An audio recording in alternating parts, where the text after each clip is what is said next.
বন্ধুরা, এমন একটি সময় আসবে যখন কোনো দেবতার নামই শোনা যাবে না, যখন খাবারের জন্য মানুষের মাংস খাওয়া হবে এবং আমাদের বয়স মাত্র 20 বছর হবে।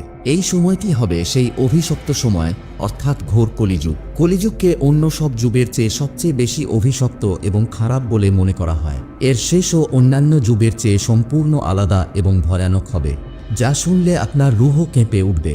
এগুলি শুধু শোনা কথা নয়, বরং ভবিষ্য পুরাণ এও এর উল্লেখ আছে।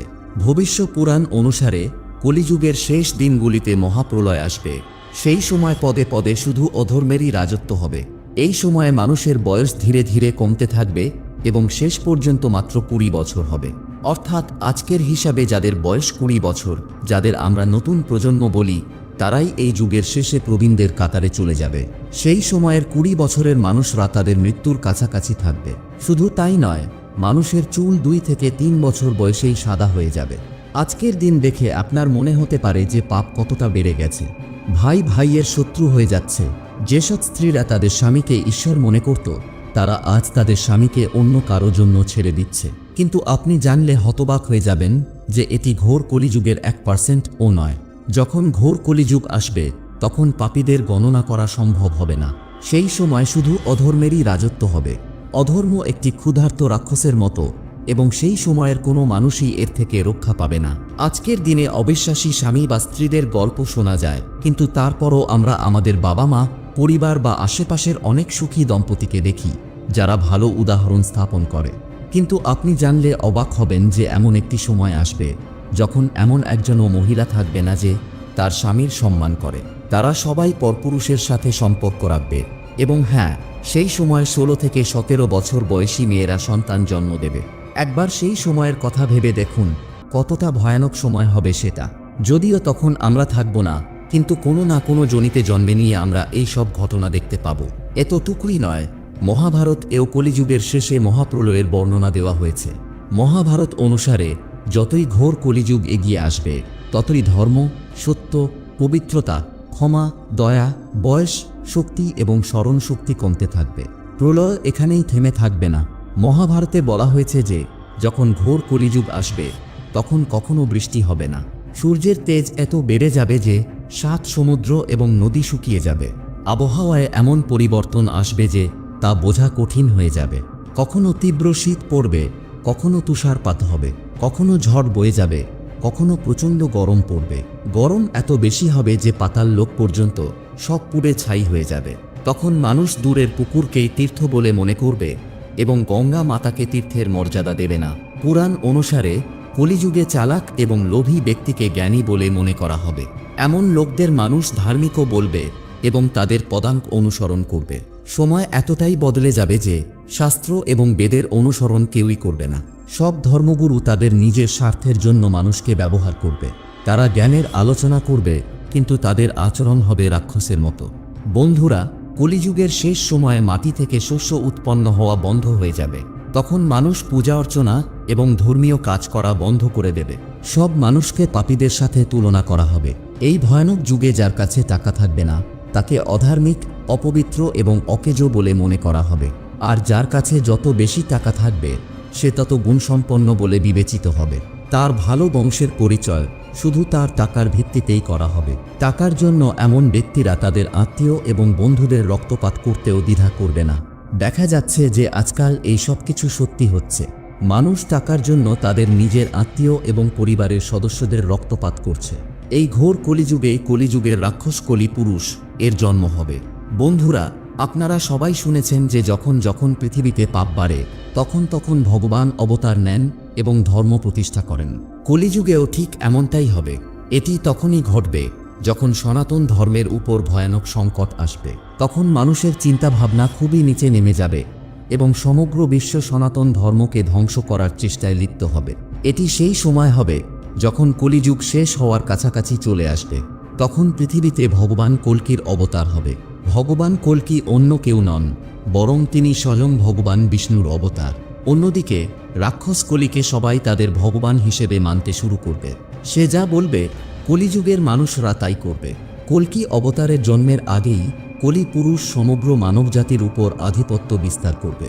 এরপরে ভগবানকে চিনে নেওয়া সেই মানুষদের জন্য খুবই কঠিন হয়ে যাবে। প্রতিটি মানুষ কলি পুরুষের মায়াবী শক্তির জালে আটকা পড়বে এবং সে যা চাইবে তাই ঘটবে। শুধু তাই নয়, কলি পুরুষ মানুষের ভিতরে প্রবেশ করে তাদেরকে পাপের পথে ঠেলে দিতে চেষ্টা করবে। এটি একটি শারীরিক রূপও নেবে এবং শক্তিশালী হয়ে উঠবে। কলি পুরুষের শক্তির উৎস হল অধর্ম, অর্থাৎ অধর্ম তার শক্তিকে দ্বিগুণ করে তুলবে। তার শক্তি বৃদ্ধির সাথে সাথে তার সেনাবাহিনীতে মানুষরাই থাকবে। আরও অবাক করার বিষয় হল, কলি পুরুষ মানুষকেও সেই শক্তি দেবে যা তার প্রয়োজন হবে। মানুষের শক্তি বৃদ্ধির সাথে সাথে কলি পুরুষও আরও শক্তিশালী হয়ে উঠবে। ধীরে ধীরে মানুষের শক্তি দেবতাদের থেকেও বেশি হয়ে যাবে। এই যুদ্ধটি অত্যন্ত ভয়ানক হবে। এটি রামায়ণ এবং মহাভারত থেকে সম্পূর্ণ আলাদা হবে, কারণ এইবার সমগ্র মানবজাতি ভগবানের বিরুদ্ধে চলে যাবে। কিন্তু প্রতিবারের মতো ভগবান এবারও কলিযুগ থেকে অধর্মকে ধ্বংস করে ধর্ম প্রতিষ্ঠা করবেন এবং সত্যযুগের সূচনা করবেন। যখন কলিযুগে সমস্ত পাপীদের ধ্বংস হয়ে যাবে, তারপর নতুন যুগ অর্থাৎ সত্যযুগ আসবে। তখন কলিযুগের প্রভাব সম্পূর্ণভাবে মুছে ফেলার জন্য এই পৃথিবীতে টানা 12 বছর ধরে মুষলধারে বৃষ্টি হবে, যার ফলে সমগ্র পৃথিবী জলে ডুবে যাবে।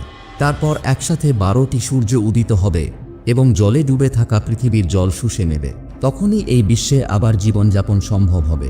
বন্ধুরা, আপনাদের আরও একটি বিষয় জানাই যে বেদব্যাসজি সমস্ত যুগের মধ্যে কলিযুগকেই শ্রেষ্ঠ যুগ বলেছেন। তিনি বলেছেন যে সত্যযুগে 10 বছর ধরে জপ করার পর একজন ব্যক্তির পুণ্য লাভ হয়। অন্যদিকে ত্রেতা যুগ এবং দাপর যুগে কয়েক বছরের তপস্যার মাধ্যমেই পুণ্য লাভ করা যায়, কিন্তু কলিযুগে মাত্র একদিনের তপস্যার মাধ্যমেই এত বড় পুণ্য লাভ করা যায়।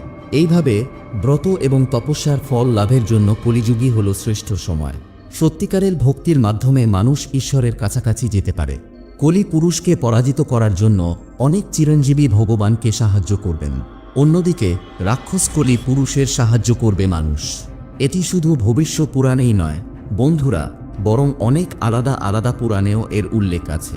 ভগবান কল্কির শিশু রূপের দর্শনের জন্য পরশুরাম, কৃপাচার্য, বেদব্যাস এবং দ্রোণাচার্যের পুত্র অর্থাৎ অশ্বত্থামা ভিক্ষুর বেশে আসবেন।